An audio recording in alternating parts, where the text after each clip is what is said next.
¿Me Sí, sí, se confirman? ve. Sí, se ve la pantalla. Listo.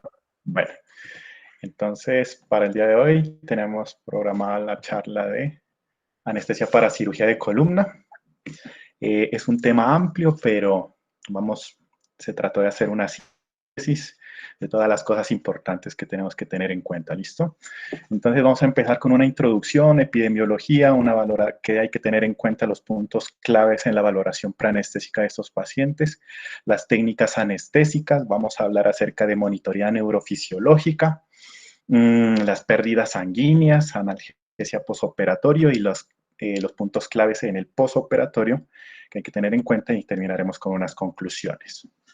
A manera de introducción, pues los procedimientos quirúrgicos de columna vertebral y la médula espinal son muy comunes y se realizan en una amplia variedad de afecciones.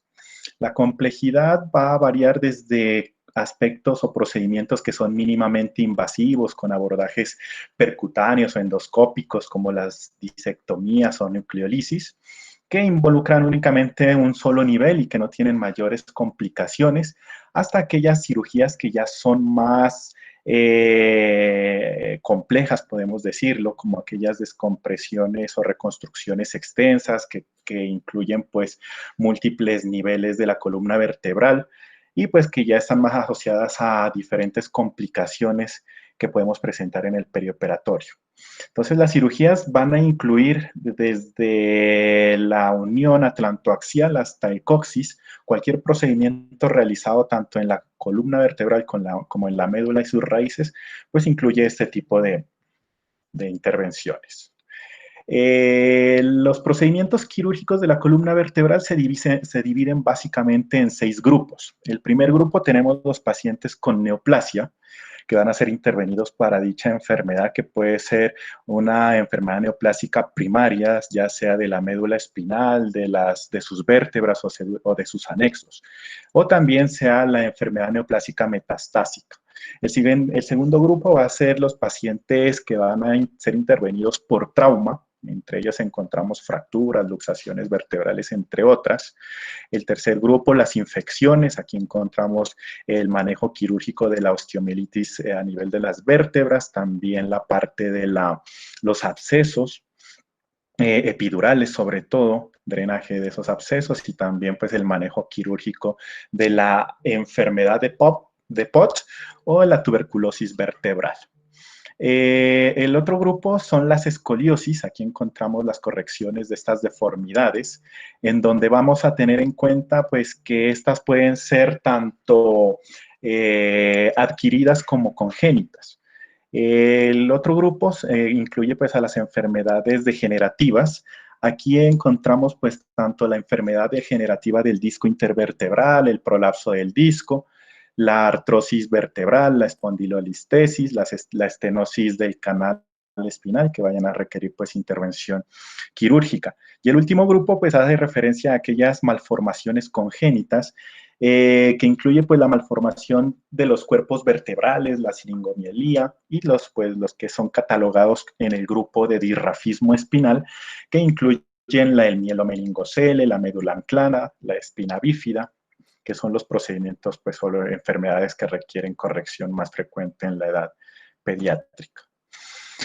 En cuanto a la epidemiología, realmente existe poca evidencia de la prevalencia de la patología de la columna en la literatura mundial. Se estima que pues la cirugía de columna ha aumentado considerablemente en las últimas 2 décadas y esto explicado por la epidemia del dolor lumbar crónico, sobre todo en los países desarrollados y también pues a la introducción de nuevas técnicas quirúrgicas mínimamente invasivas para realizar dichos procedimientos.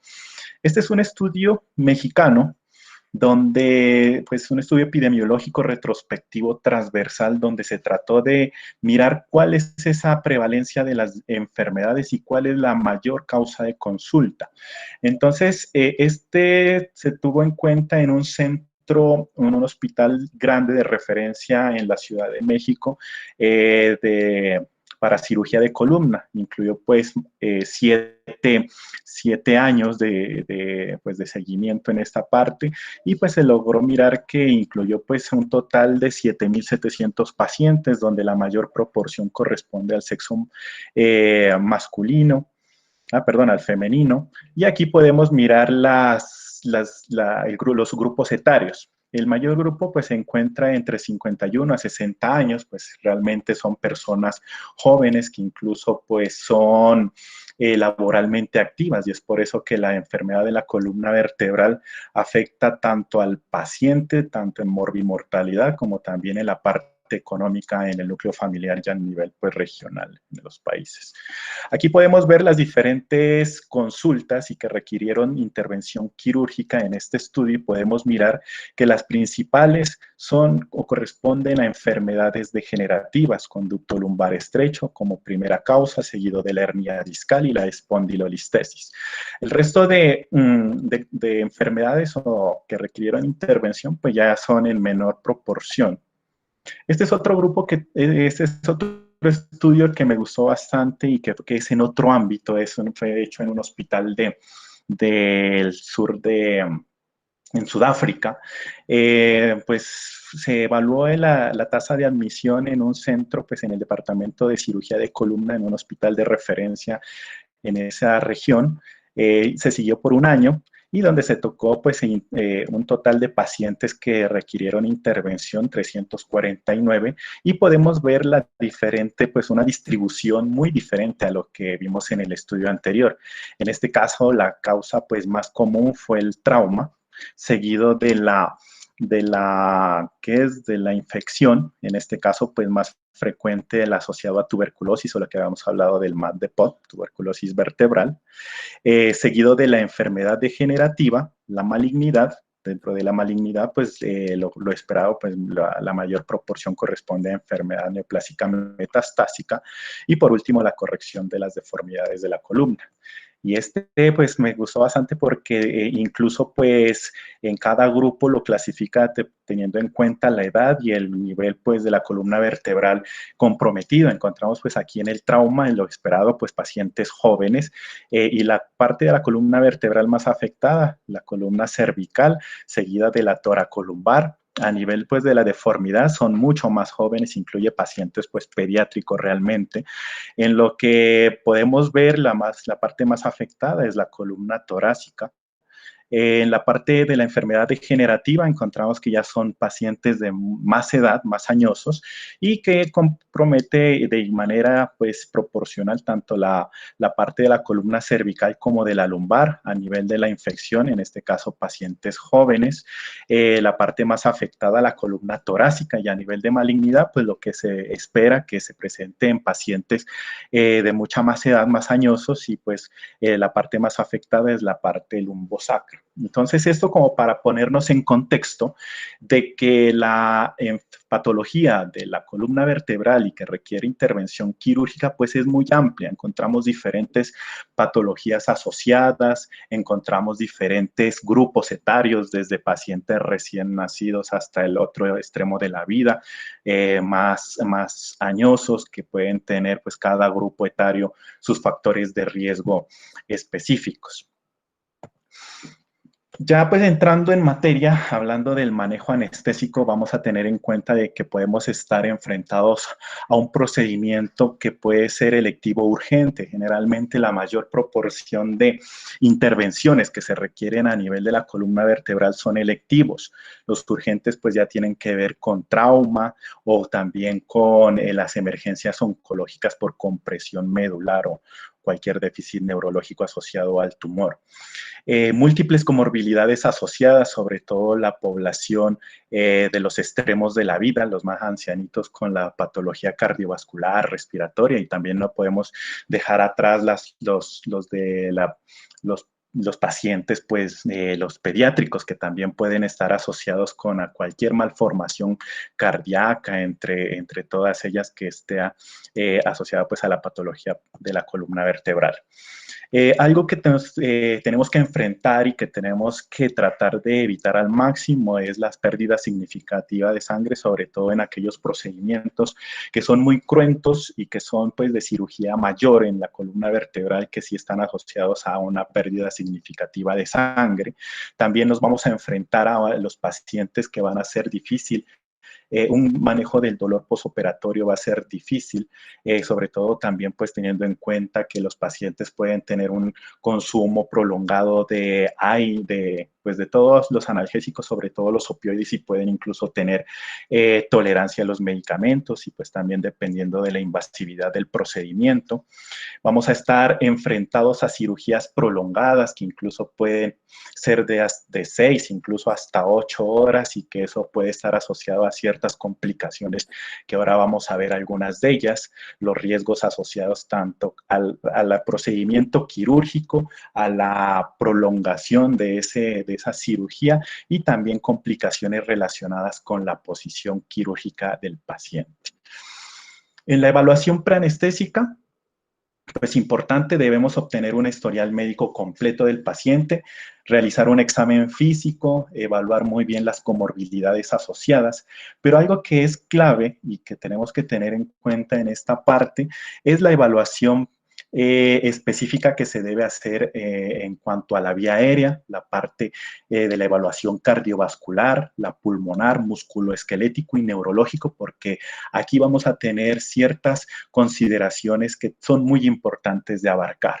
Entonces, miramos que la evaluación de la vía aérea se debe realizarse de manera cuidadosa. Sobre todo, pues, podemos encontrar algunas condiciones que, pues, son causa del que requiera la intervención quirúrgica y que también esa causa puede estar asociado a un compromiso también de la vía aérea y podemos encontrar diferentes dificultades a la hora de evaluar la vía aérea, sobre todo en aquellos procedimientos que son, pues, que se planean hacer a nivel de la columna cervical o también de la columna torácica superior. Y podemos encontrarnos como esta señora, pues con un post-trauma a nivel de la columna cervical que va a ser intervenida. Entonces podemos mirar que de entrada la evaluación de la vía aérea de esa paciente puede tener ciertas dificultades, pueden tener dispositivos que impidan la apertura oral, como también la movilidad del cuello, y de entrada pues eso le da ya cierto grado de dificultad tanto para la evaluación como para el abordaje de la vía aérea.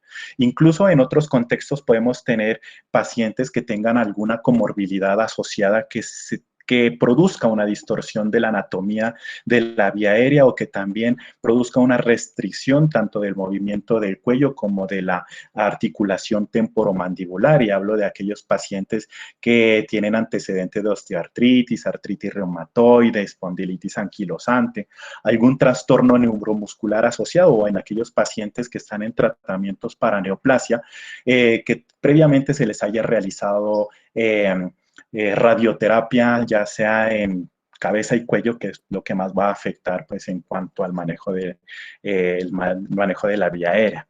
Algo que siempre tenemos que evaluar en todos los pacientes, no solamente de trauma, es la inestabilidad de la columna cervical. Entonces, esto lo podemos evaluar ya sea de manera clínica, buscando puntos dolorosos, déficit motor o sensorial y también con criterios radiológicos que también nos podemos ayudar, RX de columna cervical y también podemos mirar el TAG o resonancia magnética. Aquí los pacientes con artritis reumatoide, sobre todo en ellos es mandatorio una radiografía de columna cervical en flexión y en extensión con el objetivo de determinar la inestabilidad a nivel de la unión atlantoaxial.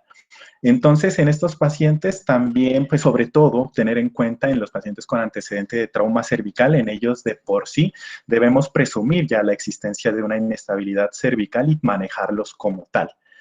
Otras cosas que debemos preguntar e indagar a los pacientes es si presentan antecedentes de trastornos de la deglución, broncoaspiración, si tienen un manejo de la tos que sea ineficaz o estén asociados a infecciones pulmonares a repetición, que pues incluso eso puede comprometer a la hora del manejo de la vía aérea. Lo importante es que siempre en estos pacientes se recomienda contar con un dispositivo para vía aérea difícil en el momento del abordaje de la vía aérea. Porque pues ya miramos que pueden estar asociados con diferentes grados de dificultad a la hora de abordarlo. Y pues el anestesiólogo, el principal objetivo es garantizar la máxima estabilidad de la columna cervical, con el objetivo pues de evitar mayor daño neurológico del que el paciente ya pueda tener. La evaluación cardiovascular, pues centrados en aquellos pacientes sobre todo que tienen deformidades de la columna, como miramos la paciente pues ahí en la foto, y también pues pacientes, en todos los pacientes se debe hacer la evaluación cardiovascular y pulmonar, pero específicamente en los pacientes que presentan tumores cervicales o torácicos, pacientes con escoliosis y pacientes con traumatismo. Si nosotros miramos de entrada a esta paciente que miramos en la foto con esa deformidad tan importante, de entrada vamos a decir que esa paciente, pues la función pulmonar, la función respiratoria y la parte cardiovascular va a estar afectada. ¿En qué grado? No lo sabemos y por eso es importante hacer la evaluación. Entonces, incluso pues, en estos pacientes, el compromiso cardiovascular o respiratorio puede ser la indicación quirúrgica para corrección de esas deformidades, sobre todo cuando hablamos de pacientes con escoliosis, con el objetivo de evitar pues, mayor progresión de la enfermedad cardiovascular o la que se está pensando. Hay que tener en cuenta también los factores del paciente y el tipo de procedimiento que se va a realizar y la invasividad de la cirugía con el objetivo de hacer una evaluación cardiovascular y pulmonar completa. Entonces vamos a encontrar diferentes alteraciones de la función pulmonar, sobre todo pues ahorita la parte tanto cardiovascular y pulmonar nos vamos a centrar en los pacientes con deformidad que son los que más impacto tienen en la parte cardiovascular y pulmonar. Entonces si nosotros miramos esta imagen, el paciente con una deformidad a nivel de la columna torácica, eso condiciona a que el paciente pues también tenga otros cambios, va a haber unos cambios en la posición de las costillas tienden a horizontalizarse, se angulan, se rotan y eso pues va a causar que todas esas modificaciones lleven a una pérdida de la movilidad del tórax y van a provocar también una pérdida de su capacidad mecánica, así como la capacidad que estos pacientes puedan tener a adaptarse a los cambios rápidos de respiración. Incluso algunas zonas pulmonares, sobre todo en estas que se angulan bastante, el tejido pulmonar puede estar comprimido y eso pues incluso también va a llevar a cambios, sobre todo en el desarrollo, si se presentan a nivel de manera temprana, cambios a nivel de, pues, del desarrollo sobre todo alveolar y también de la vasculatura pulmonar. Los cambios más esperables en pacientes con estos grados de deformidad van a ser sobre todo en los volúmenes pulmonares. Entonces vamos a tener una disminución tanto de la capacidad pulmonar total, de la capacidad residual funcional y también de la capacidad vital. Más impacto tiene el cambio o la disminución que se va a presentar en la capacidad vital. Entonces, en estos pacientes vamos a tener que, dependiendo del grado de deformidad y pues también de cuánto tiempo llevan con eso, va a haber alteración de la oxigenación, incluso pues casos más avanzados ya también va a tener complicaciones a nivel de la ventilación pulmonar. Entonces, podemos encontrar que estos pacientes puedan tener una hipoxemia asociada, una presión arterial de oxígeno disminuida, al inicio con una presión arterial de CO2 que puede estar normal, sin embargo, cuando la deformidad avanza mucho más, la presión arterial de CO2 incluso también puede aumentar llevando a hipercapnia. Las complicaciones posoperatorias se han estudiado mucho, dependiendo pues los cambios que tengan en los volúmenes pulmonares y sobre todo se han realizado con las disminuciones que se tiene a nivel de la capacidad vital. Entonces, pacientes que tienen una capacidad vital disminuida, 30, 40% o menos del valor predicho calculado para ese paciente, pues va a estar más asociado a diferentes complicaciones, sobre todo respiratorias. Y eso lo han demostrado en diferentes estudios y estos valores tan inferiores en la capacidad vital se asocian tanto con necesidad de ventilación posoperatoria, también el tiempo de ventilación mecánica en el posoperatorio en estos pacientes va a ser más prolongado, se va a ver asociado con mayor incidencia de síndrome de estrés respiratorio en el posoperatorio, mayor incidencia de infecciones del tracto respiratorio y también pues eso también puede impactar en la mortalidad vitalidad de los pacientes. Entonces, muy clave tener en cuenta qué tan disminuida está esa capacidad vital en los pacientes. Debemos hacer una evaluación de la función pulmonar. Entonces, generalmente esto va a estar, es mandatorio en aquellos pacientes que tienen una baja tolerancia al ejercicio o que tienen una disnea grado 2 o en aquellos pacientes que tienen una escoliosis severa, dada por unos criterios, sobre todo teniendo en cuenta el ángulo de Cobb, que evalúa la severidad de la escoliosis. Si está por encima de 70 grados, pues esos pacientes deben tener antes de la cirugía una evaluación de la función pulmonar. Entonces, la evaluación de la función pulmonar, sobre todo podemos pedir diferentes estudios, entre ellos pues la espirometría, que pues es muy útil para diagnosticar tanto pues si el paciente tiene una enfermedad pues con un patrón asociado, ya sea restrictivo, obstructivo, o también mixto. Generalmente los pacientes, sobre todo aquellos que están con deformidades de la columna vertebral, con escoliosis, van a tener un patrón restrictivo o incluso puede encontrarse un patrón mixto.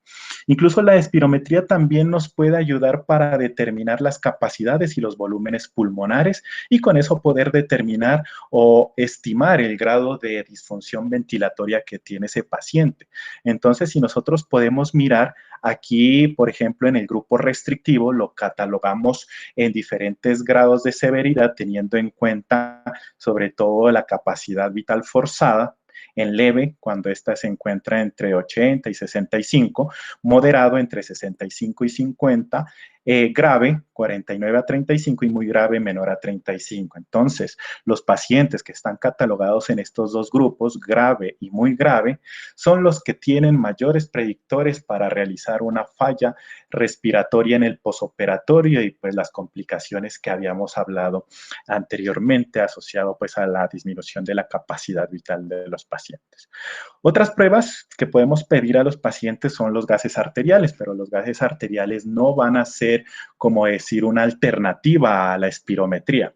Se los puede tomar y no de rutina, sino a aquellos pacientes que ya tienen una enfermedad pulmonar ya diagnosticada, y en ellos pues vamos a mirar sobre todo las presiones parciales de los gases que ya habíamos hablado y que tanto la hipoxemia como la hipercapnia van a ser también unos predictores independientes de que el paciente pueda tener complicaciones posoperatorias a nivel respiratorio. Las alteraciones de la función cardiovascular también en los pacientes, pues sobre todo con escoliosis, con una importante deformidad, va a ser la asociación de la hipertensión pulmonar, que esa hipertensión pulmonar va a ser secundaria a un desarrollo desigual del lecho vascular pulmonar.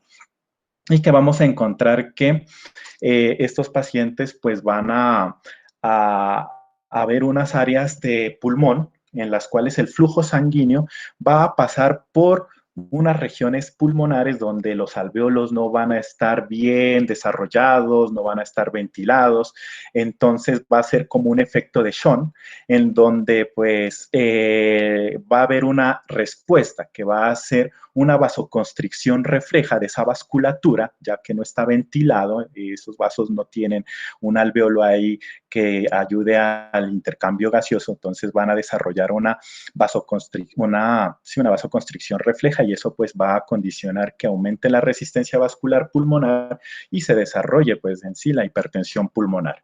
Y esa hipertensión pulmonar pues ya va a estar asociada con otras complicaciones, sobre todo con el compromiso del corazón derecho, que puede incluso desarrollar una falla ventricular derecha, y también puede estar asociada con una disminución de la reserva cardíaca.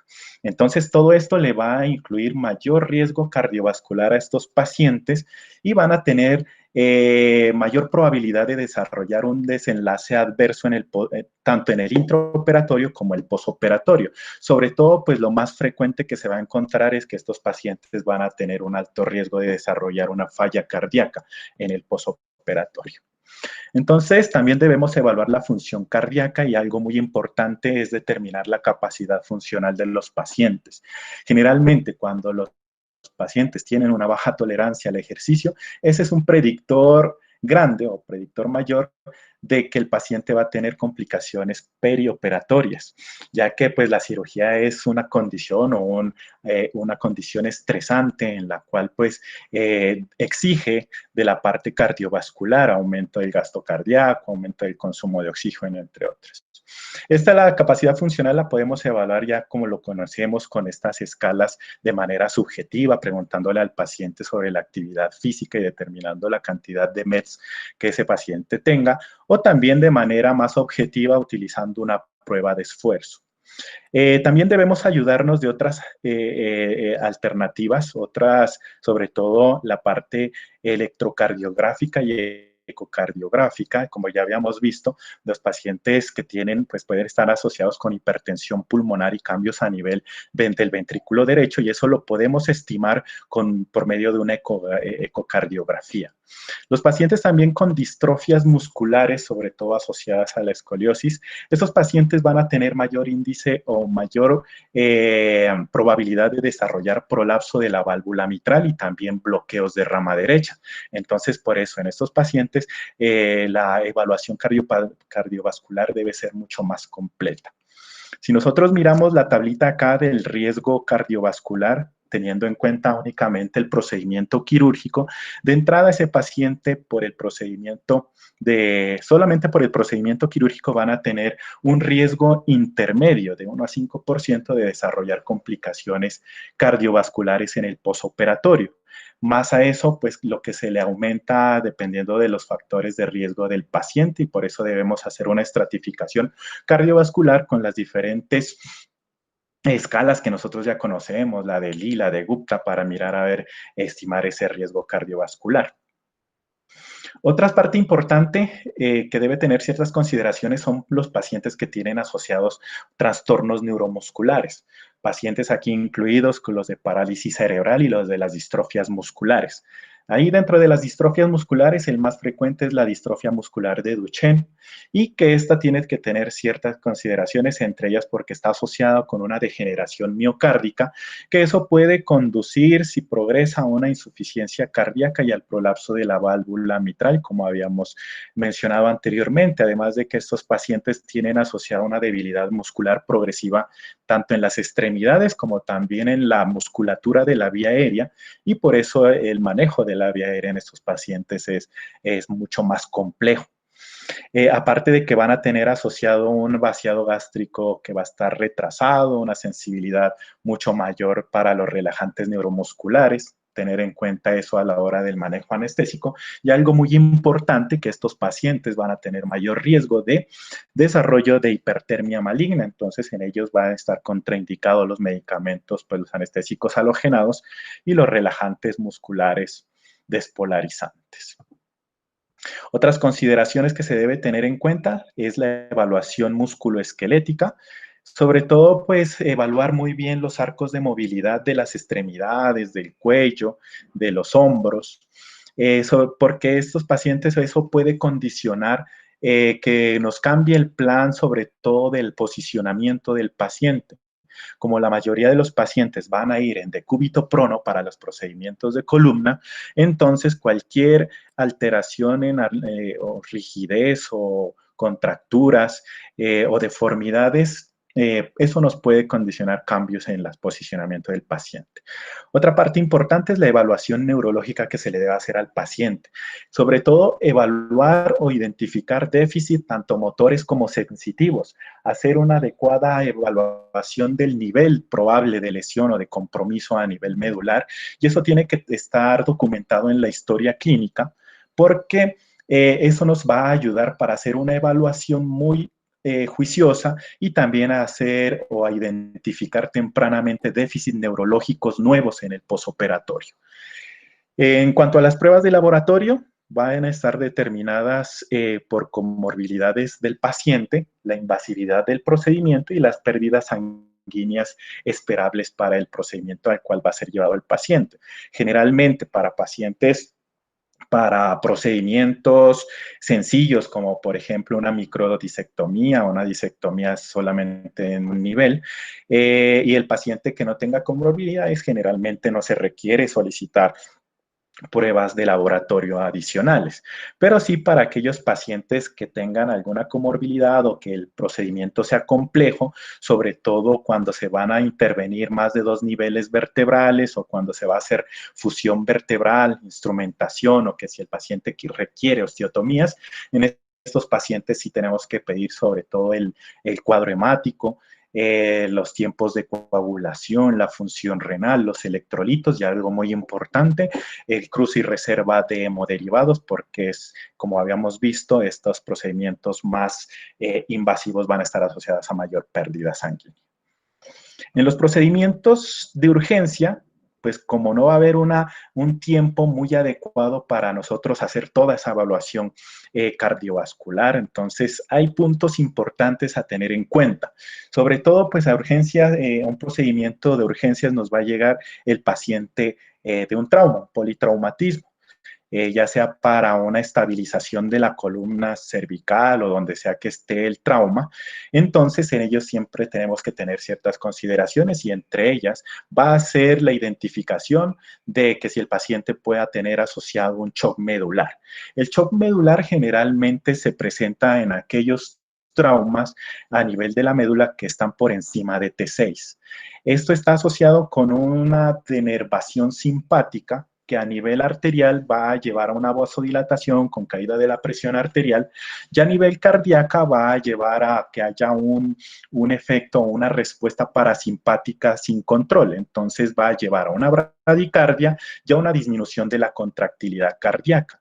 Entonces, eso puede presentar el paciente, pero como estos pacientes son politraumatizados, siempre que ingresen hipotensos, bradicárdicos, también se debe pensar en las otras cosas que pueden también ser incluso más frecuentes que estas, sobre todo aquellos pacientes que están con neumotoras a tensión, con taponamiento cardíaco, trauma cardíaco, o que estén en un shock hipovolémico.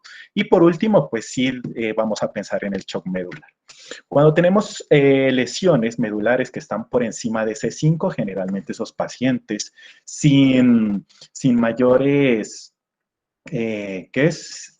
Sin mayor variabilidad, esos pacientes van a requerir, van a tener compromiso respiratorio y van a requerir de soporte ventilatorio inmediato y también en el posoperatorio. Hay que tener en cuenta que estos pacientes, como habíamos dicho, de entrada se debe pensar que van a tener una inestabilidad hemodinámica, una inestabilidad vertebral, perdón, sobre todo cervical, y que deben manejarse con cuidado. Debe asociar, mirarse a ver pues si el paciente tiene asociado un síndrome convulsivo, sobre todo cuando el paciente presenta un trauma cráneoencefálico asociado, que pues en la mayoría de los casos siempre se presenta tanto el trauma raquimedular, pues va a ir asociado a un trauma cráneoencefálico. Hay que evaluar también el nivel sensitivo y motor, por lo que habíamos dicho, y también pues implementar medidas de neuroprotección con el objetivo de evitar las lesiones secundarias. Entonces, se han estudiado bastantes medidas de neuroprotección, pero las que más evidencia tienen es la descompresión quirúrgica temprana, y también pues mantener un control hemodinámico adecuado de estos pacientes, mirar a ver si requieren reposición de volumen, vasopresores, cronotrópicos, sinotrópicos, con el objetivo de mantener ese control hemodinámico. Realmente pues el objetivo de resucitación apropiado no es muy claro y tampoco no es muy claro el objetivo de una presión arterial media que nos garantice una perfusión medular adecuada. Sin embargo, pues lo que se recomienda es que la presión arterial media en estos pacientes esté por encima de 85 milímetros de mercurio para garantizar esa perfusión a nivel de la médula espinal. Aparte de eso, también el control glicémico es importante, el control de, pues si el paciente tiene un síndrome convulsivo, también manejarlo. Y en aquellos casos, pues antes se utilizaba mucho los corticoides, sobre todo la metilprednisolona, con el objetivo para disminuir toda esa respuesta citotóxica que se pueda estar presentando. Sin embargo, pues la evidencia actual no recomienda la administración de estos medicamentos. Sobre todo, pues se tiene que, pues incluso si se los va a utilizar, hacerlos en pacientes seleccionados. Otra parte importante es el compromiso vascular asociado a la condición que tenga el paciente. Sobre todo con la lesión de la arteria de Adam-Kiewicz. Entonces, esta arteria, pues como nosotros miramos, la vasculatura o la irrigación de la médula espinal es muy compleja y no es tan efectiva como lo es la irrigación cerebral.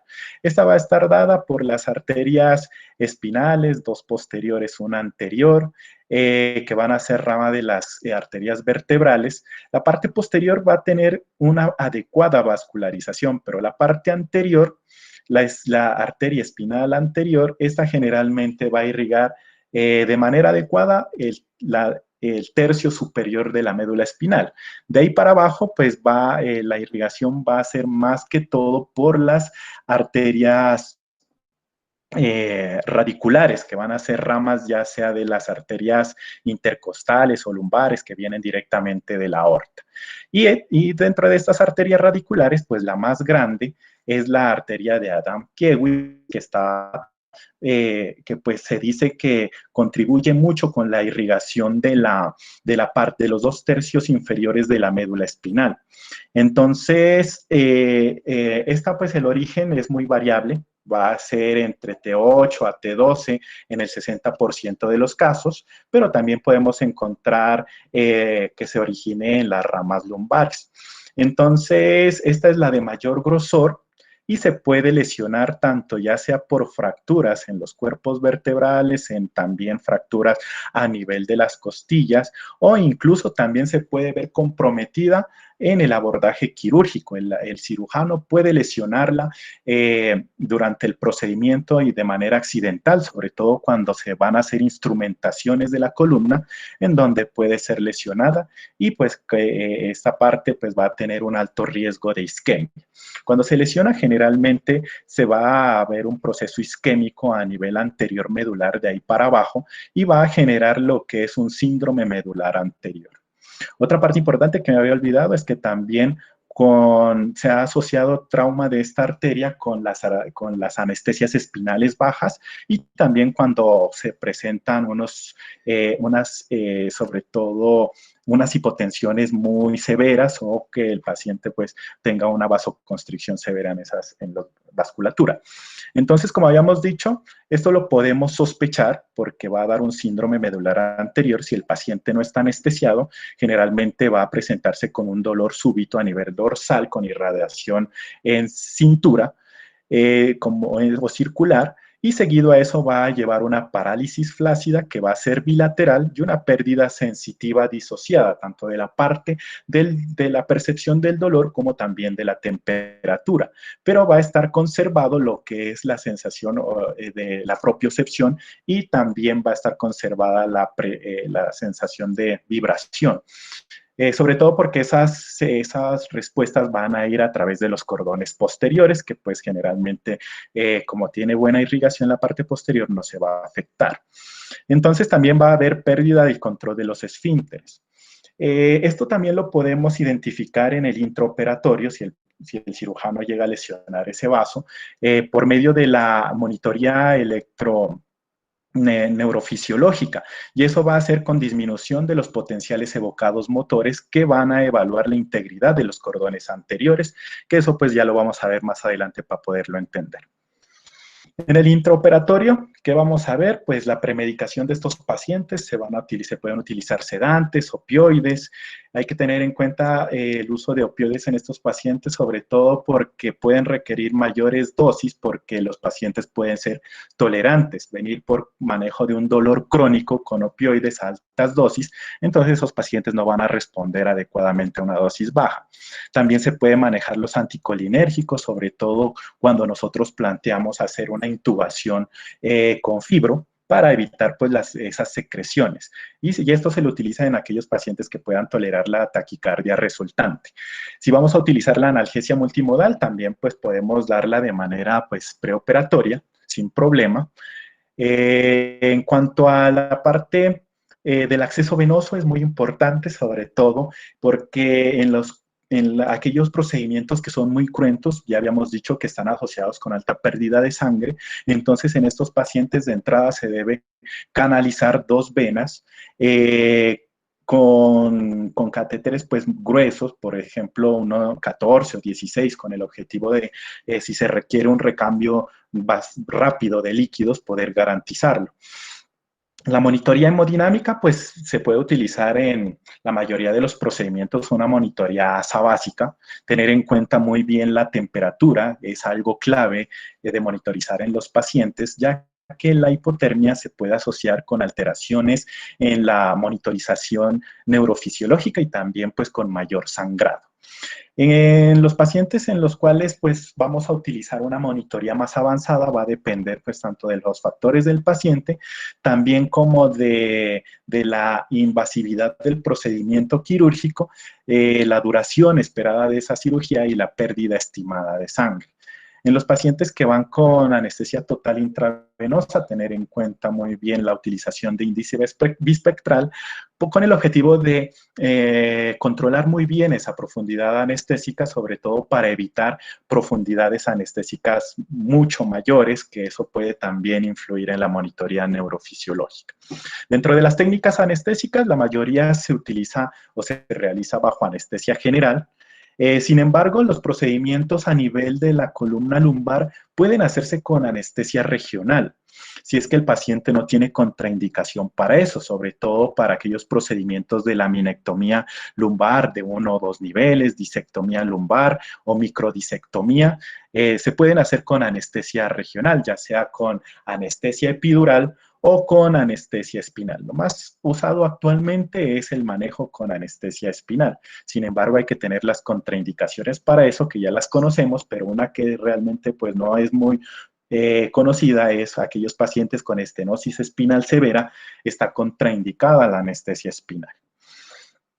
Entonces miramos que hay estudios que comparan las dos técnicas anestésicas para cirugía de columna lumbar. Entonces se ha encontrado que pues no hay diferencia en la morbimortalidad en los dos grupos, pero la técnica espinal sí se ha asociado con un mejor control del dolor, menor requerimiento de analgésicos en el posoperatorio, una reducción en las náuseas y vómitos posoperatorios y menor pues también estadía hospitalaria. Entonces, pues tiene muy buenos resultados una anestesia regional en estos pacientes.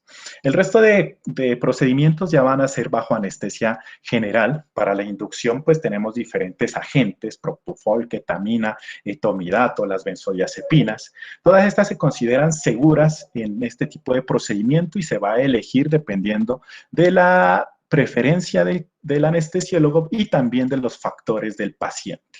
Otra cosa importante a tener en cuenta es la elección del bloqueante neuromuscular para la intubación, para el posicionamiento quirúrgico y también pues para el manejo en el transoperatorio.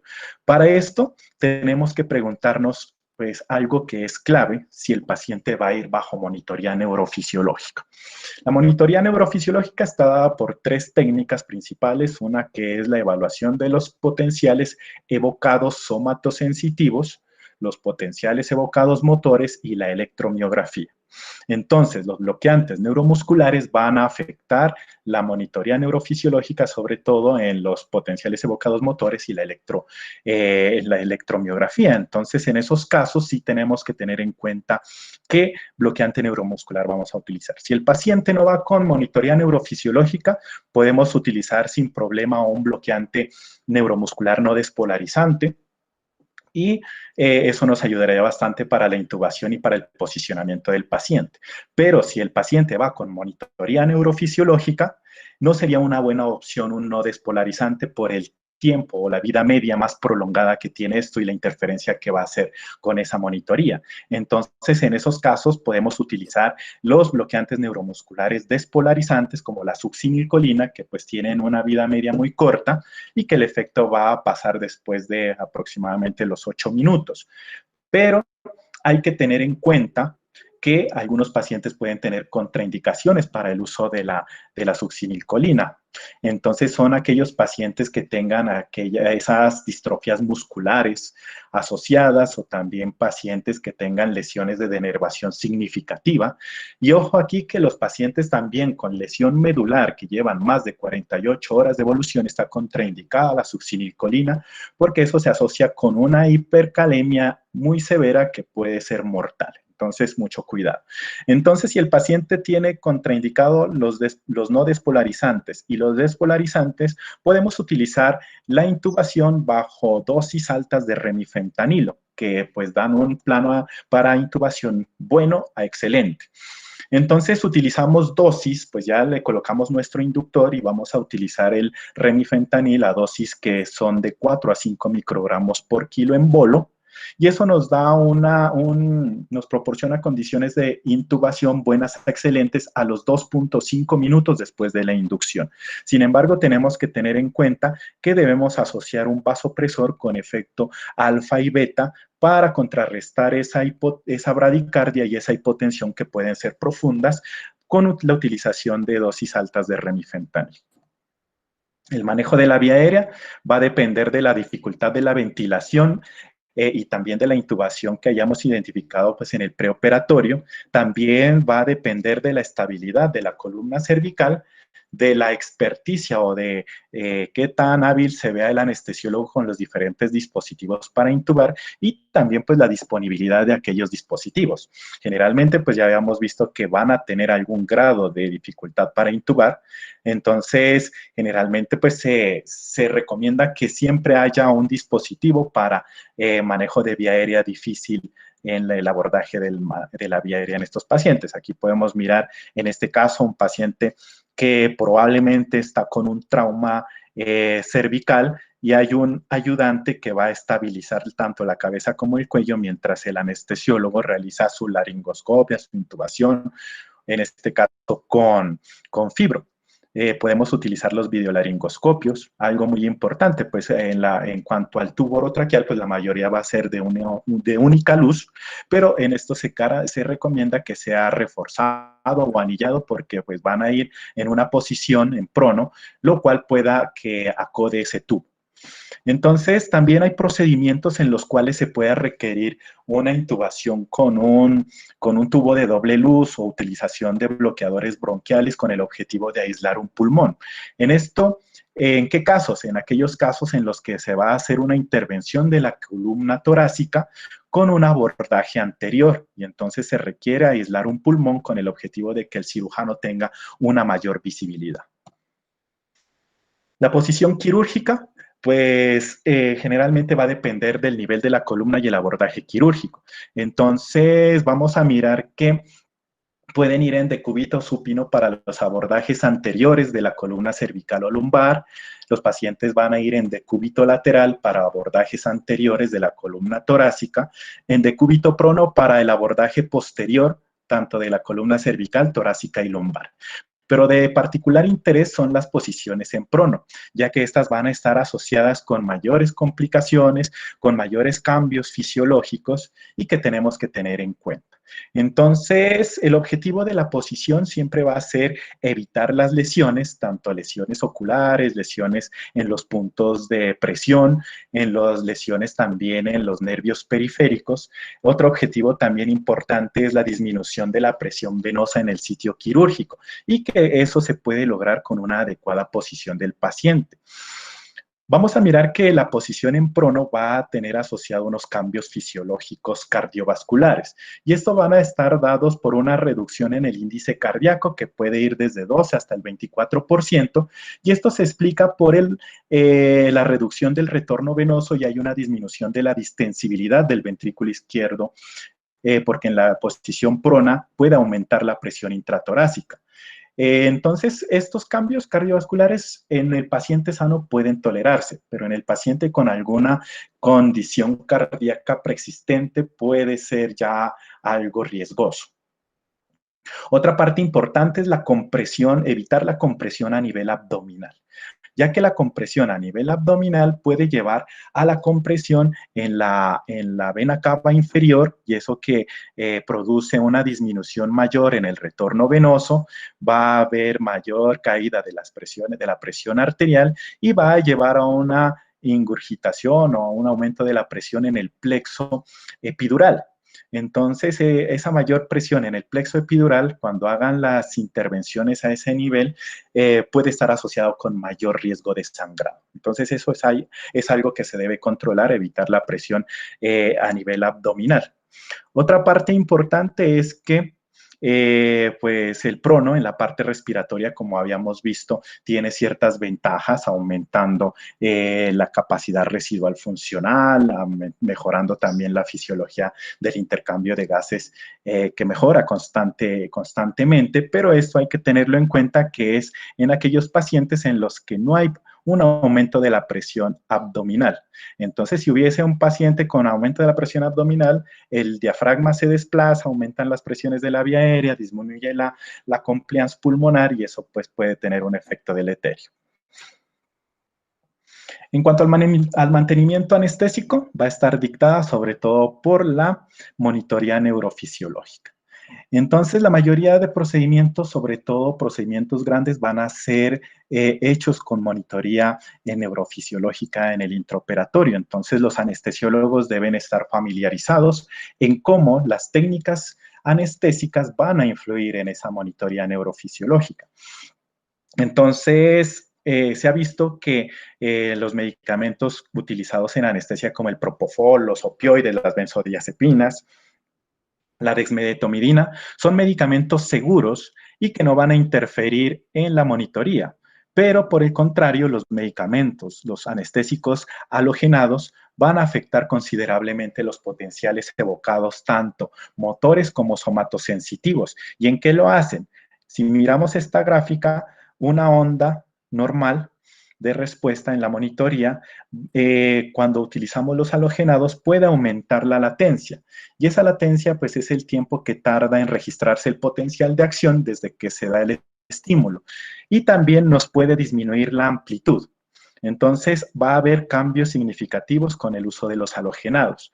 Entonces, en los pacientes que van a tener monitoría neurofisiológica, la técnica anestésica para el mantenimiento va a ser la anestesia total intravenosa. Si no podemos garantizar una técnica anestésica total intravenosa, podemos utilizar los halogenados, pero teniendo en cuenta que no nos pasemos del 0.7 MAC, ya sea en seborane o desflurane, porque eso va a afectar mucho más. La afectación es dosis dependiente. Pero pues incluso los estudios que se han hecho, sobre todo cuando se compara la anestesia total intravenosa con la balanceada, incluso con desflurane a dosis bajas, a 0.5 MAC, se ha visto que la anestesia total intravenosa sigue siendo una de las de mayor mejores resultados, sobre todo porque no afecta la parte de la monitoría. Entonces, de preferencia, siempre va a ser la anestesia total intravenosa. Ya entrando a la monitoría neurofisiológica, pues vamos a tener en cuenta que la lesión neurológica perioperatoria es una complicación temida de la cirugía mayor de columna. Y para controlar la función de la médula espinal se utiliza la monitoría neurofisiológica, que debe ser multimodal. Multimodal incluye pues tanto la evaluación de los potenciales evocados motores, los somatosensoriales, la electromiografía. Cada uno pues va a evaluar preferencialmente una estructura anatómica diferente, por lo que si utilizamos diferentes técnicas vamos a tener diagnósticos más confiables. Según los estudios, pues se consideran estas técnicas tanto sensibles como específicas para detectar tanto irritación nerviosa o lesiones neurológicas intraoperatorias, y de manera rápida, que puedan llevar pues a que se haga una intervención rápida y que esa condición pueda ser reversible. Entonces es muy importante. Sin embargo, como miramos en esta tabla, la sensibilidad y la especificidad de cada una de las técnicas pues es muy variable y se nos puede pasar algún tipo de lesión neurológica, incluso pues utilizando una monitoría pues completa. Y por eso la exploración clínica en el posoperatorio inmediato es es el pilar fundamental pues para descartar que el paciente no haya tenido una lesión en el intraoperatorio. Entonces, a estos pacientes se les debe garantizar un despertar temprano con ese objetivo de hacer esa evaluación neurológica. Aquí miramos los potenciales evocados motores, donde se utiliza un estimulador de baja impedancia que es colocado a nivel del cuero cabelludo. Este va a dar un pulso que es muy breve, pero que es de alta intensidad. Entonces, este va a penetrar tanto el cuero cabelludo, el cráneo, y va a despolarizar lo que es la corteza motora. Y esa respuesta que produce va a viajar por la vía piramidal, que es en la columna vertebral, pues los cordones anteriores que habíamos mencionado, ¿verdad? Entonces, esto va a ser sensado o registrado por medio de electrodos que se van a colocar en músculos superficiales, sobre todo en las extremidades, ya sea superiores o inferiores. Cuando decimos que es o que estos potenciales hay algún tipo de anormalidad, cuando hay ausencia o hay retardo tanto en la latencia como una disminución en la amplitud. Pese a que dan respuesta rápida, solamente evalúan el 5% de la actividad motora, por eso deben asociarse a otro tipo de técnicas. Aquí miramos diferentes registros en las extremidades inferiores, esto dado en el músculo tibial anterior, tanto derecho como izquierdo, y miramos cuál es la variabilidad. Entonces miramos que la onda, el registro, es mucho mejor en la parte izquierda, que en comparación con la derecha, que puede que haya algún tipo de lesión o algún otro factor que esté interfiriendo con ese registro. Los potenciales evocados somatosensoriales son estímulos, pues se va a tener en cuenta los nervios periféricos donde va a iniciar el estímulo. Acá es al revés. Se inicia el estímulo en el nervio periférico por medio de electrodos o agujas. Este va a viajar por los cordones posteriores y va a llegar acá a la parte subcortical y cortical donde se va a hacer el registro y donde se va a detectar pues los cambios. Entonces esto nos va a llevar a evaluar la integridad tanto de la corteza sensitiva, de los cordones posteriores y también del nervio periférico. Estos son muy sensibles a la hipotermia. Por el contrario, pues los anteriores, los potenciales evocados motores, esos son sensibles, muy sensibles a los halogenados. Aquí miramos diferentes registros que son registros pues, que son pues, el estímulo iniciado a nivel de los nervios tibiales posteriores, tanto izquierdo como derecho, y miramos las características de cada una de las ondas.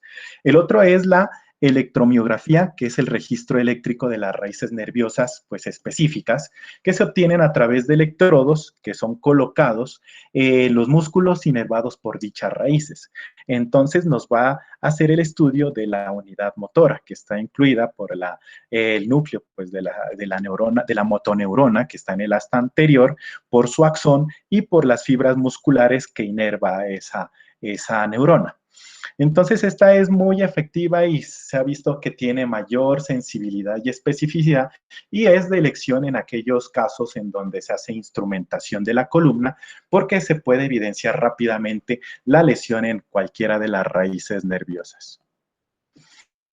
Pero, ¿qué tenemos que tener en cuenta de todo eso? ¿Cuándo vamos a ponernos, como decir, alerta?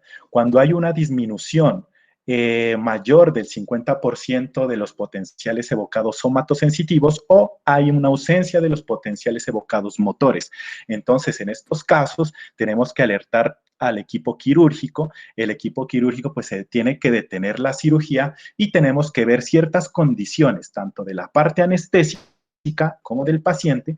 De la parte anestésica ya habíamos hablado que el paciente no esté con una profundidad excesiva en la anestesia, que no se esté utilizando halogenados o bloqueantes neuromusculares, y de ahí vamos a ver ciertos factores del paciente que pueden alterar esa monitoría, como son la hipotensión, la hipotermia, la hipoxia, la hipoglicemia y la anemia.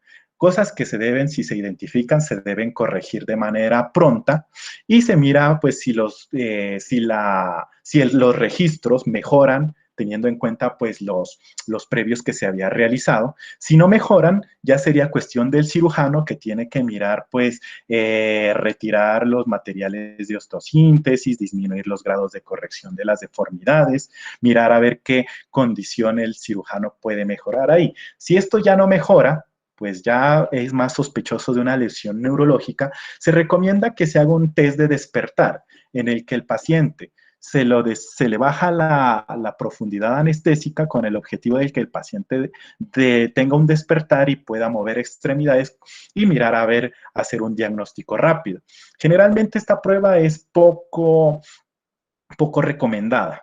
Y pues ya en el caso de que evidentemente ya no tengamos una mejoría en esa monitoría, el cirujano, el ortopedista o el neurocirujano nos puede decir que le coloquemos algún corticoide. Generalmente se pueden utilizar corticoides, sobre todo metilprednisolona, a dosis altas, que incluso pueden ir hasta 30 miligramos por kilo, y de ahí pues evaluar. Otro punto importante es la pérdida sanguínea. Entonces, como habíamos visto, la pérdida sanguínea intraoperatoria es muy frecuente, sobre todo en los procedimientos quirúrgicos mayores, que puede incluso esa pérdida ser masiva y va a tener en cuenta diferentes factores, tanto factores de la intervención quirúrgica como del paciente. Aquellos procedimientos que están asociados con la mayor pérdida son los que incluyen diferentes niveles de la columna vertebral, aquellos que requieren instrumentación, las osteotomías, y en factores del paciente se ha visto que mayores de 50 años, pacientes con obesidad o que van a ser intervenidos para una patología tumoral o que tengan aumento de la presión intraabdominal pueden tener mayor riesgo de sangrado intraoperatorio. Se ha visto que pacientes en los cuales no se utilicen estrategias para disminuir las pérdidas sanguíneas, la tasa de pérdida puede incluso ser en promedio de 2.8 litros de sangre que se puede perder. Y las tasas de transfusión perioperatoria pueden ser tan altas como hasta el 81%. Entonces, en estos pacientes se tiene que tener algo claro y que pues es la necesidad de transfusión intraoperatoria. Generalmente se trata de hacer unas técnicas o tratar de ser restrictivos en la transfusión por los efectos que una transfusión puede tener a corto y a largo plazo. Los niveles de hemoglobina a tener en cuenta.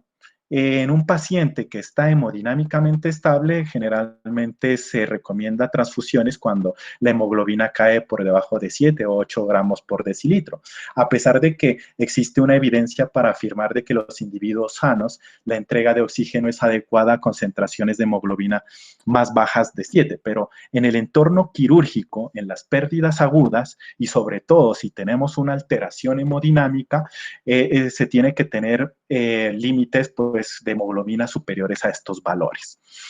Algo importante, que debemos utilizar estrategias quirúrgicas de conservación de sangre que, pues, visto pues, a la luz de la evidencia, pueden disminuir la cantidad de pérdida sanguínea y también la reducción en las transfusiones de sangre halogénica. Entonces, para la reducción de la pérdida de sangre hay diferentes técnicas, como ya habíamos visto, desde que la posición del paciente, evitando la presión intraabdominal, también que el cirujano utilice una técnica quirúrgica meticulosa, y de ahí ya vamos con las terapias farmacológicas y las transfusiones de sangre autóloga.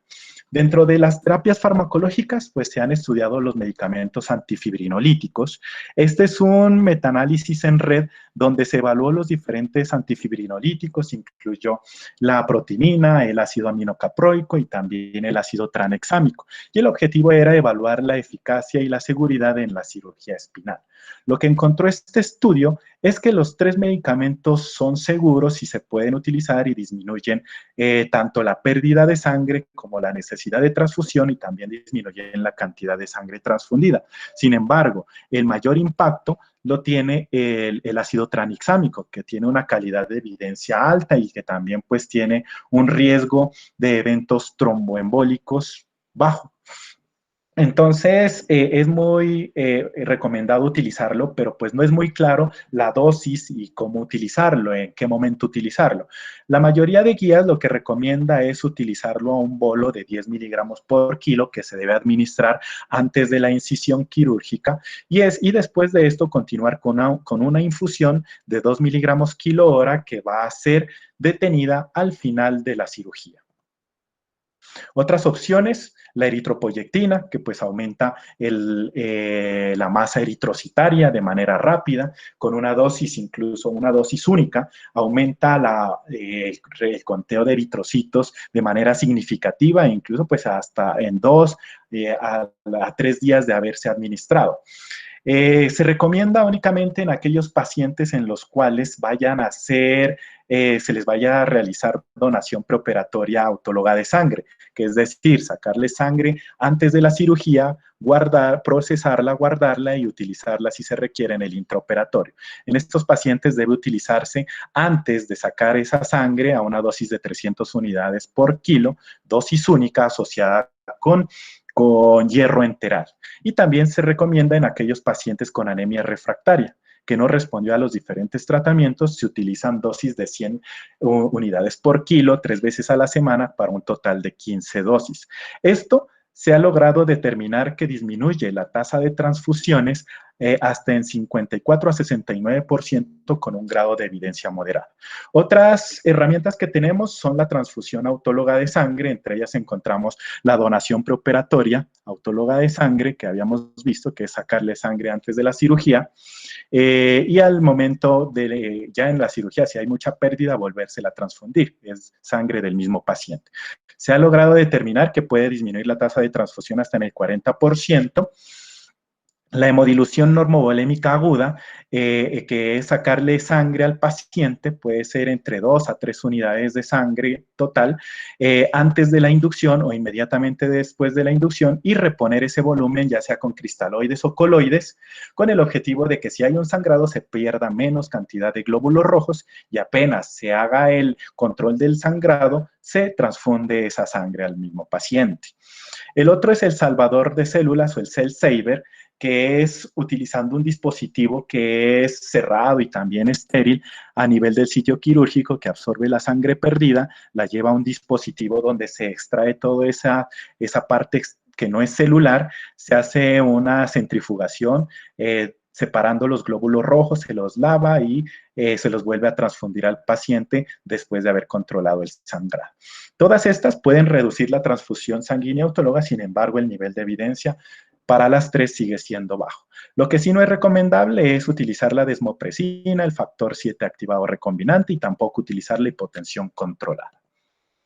En cuanto a analgesia, también pues va a depender del tipo de procedimiento, procedimientos sencillos, simples, de un solo nivel, con una técnica de infiltración en el sitio quirúrgico de un anestésico local, AINES y opioides a dosis bajas les va muy bien. Sin embargo, ya es un reto a aquellos pacientes que van a ir a procedimientos más grandes, que incluyen, que sean más cruentos. Y pues procedimientos grandes incluso están catalogados dentro de los 6 procedimientos más dolorosos. Otro problema es que los pacientes con dolor crónico pueden tener tolerancia a los opioides, que ya habíamos dicho, y es por eso que se recomienda utilizar un enfoque multimodal, con el objetivo de que pues, se trate de hacer un ahorro máximo de medicamentos opioides para evitar sus complicaciones asociadas. Y el objetivo principal en esto, pues del manejo analgésico, es garantizar a los pacientes una movilidad y rehabilitación temprana y evitar las complicaciones asociadas al dolor, que son múltiples. Aquí esta tabla resume los diferentes analgésicos, opciones terapéuticas que tenemos con el nivel de evidencia. La analgesia epidural es muy utilizada. Se puede ser con catéter único, con catéter doble, que sobre todo pues va a ser el catéter doble utilizado en aquellas intervenciones que son multinivel, tienen un nivel de evidencia alta y estos catéteres son puestos por el cirujano antes del cierre de la herida quirúrgica. También se ha utilizado la morfina intratecal con un nivel de evidencia moderada. Se debe ajustar la dosis según el peso del paciente. Se han utilizado también los esteroides epidurales, los anestésicos locales infiltrados ahí en el sitio quirúrgico con un nivel de evidencia alta, el acetaminofén. Los AINES también son utilizados. Antes se decía que los AINES estaban asociados con una disminución en la fusión ósea y también con un aumento en el sangrado. Sin embargo, los estudios actuales no han mostrado dichos riesgos y han dicho pues que llegan a la conclusión de que estos medicamentos son seguros de utilizar. Los gabapentinoides, como habíamos dicho, el gabapentin, pregabalina, que pueden ser dados antes de la cirugía y continuarlos después de la cirugía. La ketamina, que puede darse en bolo en el intraoperatorio seguido de una infusión hasta de 0.5 miligramos kilo hora y detenidos al final de la cirugía, también han tenido un nivel de evidencia alta. Y para terminar, pues el posoperatorio, generalmente podemos estar asociados a diferentes tipos de problemas, entre ellos la hipotermia, inestabilidad hemodinámica, la anemia, la coagulopatía, trastornos hidroelectrolíticos, falla respiratoria. Generalmente todos estos deben tratar de, y también pues la descompensación de enfermedades de base. Hay que tratar de estabilizarlas, controlarlas, manejarlas de la manera más rápida posible y en la mayoría de estos casos, pues el paciente va a requerir un soporte ventilatorio y el soporte ventilatorio es la principal indicación de estos pacientes que tengan de ingreso a la unidad de cuidados intensivos. Entonces, el otro problema es que, como habíamos visto, que los pacientes tienen que hacerse una evaluación neurológica temprana, por no decir inmediata en la mayoría de los procedimientos quirúrgicos. Entonces, se requiere despertar rápido y pronto a esos pacientes. El paciente que no tiene estas condiciones, que lo va a pegar a un ventilador mecánico, entonces tenemos que tener en cuenta ciertas consideraciones a la hora de extubar.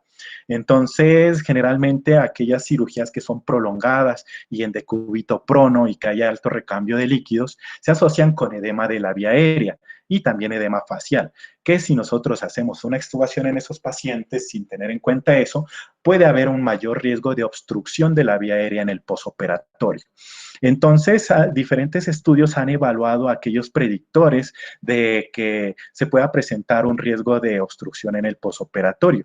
Y esto se ha encontrado que cirugías con duración mayor a 4 horas, pérdida de sangre, pues una pérdida de sangre masiva, un reemplazo de líquidos también amplio, el tipo de procedimiento, también sobre todo aquellos procedimientos a nivel de la columna cervical que puedan aumentar el edema por disección de los tejidos cerca de la vía aérea pueden tener mayor riesgo. La edad, pacientes mayores de 60 años, algunas comorbilidades como la obesidad, el síndrome de apnea y hipopnea obstructiva del sueño, pues son condiciones que nos pueden aumentar el riesgo y que se deben considerar a la hora de extubar al paciente. Hay diferentes pruebas que nos pueden ayudar para ver si el paciente tiene edema de la vía aérea y entre ellas se encuentra lo que es el test de fuga. Sin embargo, pues el test de fuga pues es mirar cuánto volumen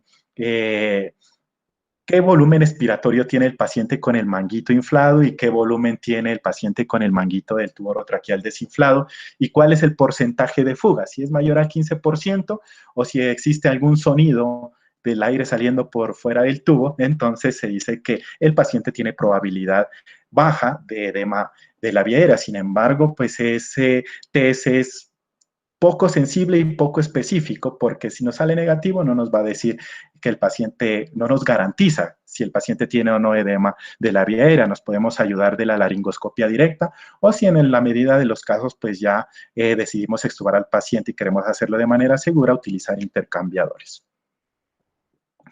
Como conclusiones, pues hay una variabilidad de procedimientos y también una variabilidad de pacientes que pone más complejo aún el manejo anestésico. En la parte preoperatoria se debe hacer una evaluación muy específica, sobre todo de la vía aérea, la parte cardiovascular, la parte pulmonar, neuromuscular y neurológica. Hay que tener en cuenta las técnicas anestésicas y cómo eso puede influir a la monitoría neurofisiológica con el objetivo de utilizar aquella técnica que interfiera en lo menor posible esa monitoría. Las complicaciones asociadas con la posición quirúrgica son muy importantes a tener en cuenta.